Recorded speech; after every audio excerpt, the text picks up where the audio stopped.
গতকাল অর্থাৎ 2রা মার্চ 2026 আমাদের সুপ্রিম কোর্টের দুইজন আইনজীবী বন্ধু চৌধুরী মোহাম্মদ রেদওয়ান এবং গাজী এমডি মাহবুব আলম দুটি রিট পিটিশন দাখিল করেন। যে দুটি রিট পিটিশনে চ্যালেঞ্জ করেন ওনারা যে এই যে জুলাই জাতীয় সনদ উইদিন ব্র্যাকেট সংবিধান সংস্কার বাস্তবায়ন আদেশ এবং আরেকটি গণভোট অর্ডিন্যান্স, এই দুইটি কেন অবৈধ হবে না, কারণ সংবিধানের সঙ্গে সাংঘর্ষিক।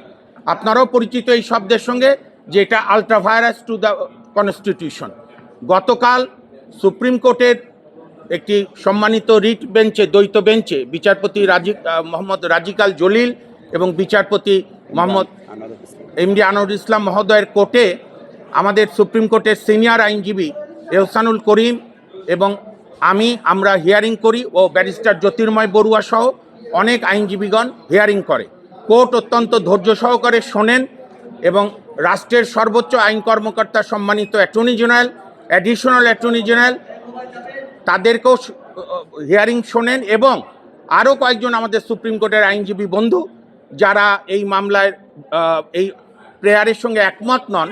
যদিও প্রথা নাই রুল ইস্যুর আগে কাউকে শোনা, কিন্তু তবু কোর্ট শুনেছে অ্যাজ এ লিবারাল ভিউ।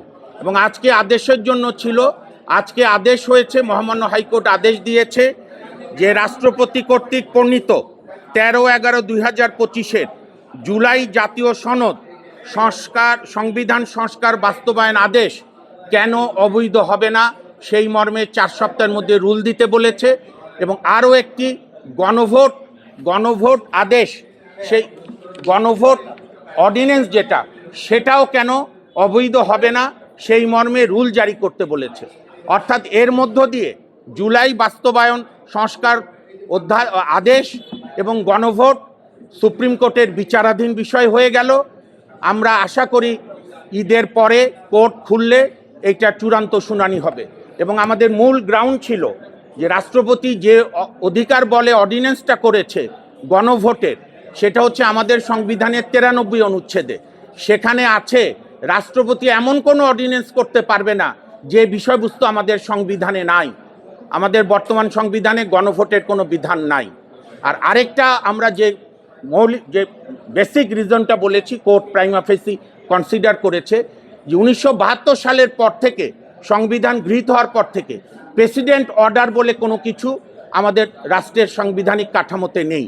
কাজে দুটি কেন ইলিগাল হবে না, এই মর্মে রুল দিয়েছে এবং এই দুইটি বিষয় এখন সর্বোচ্চ আদালতে বিচারাধীন।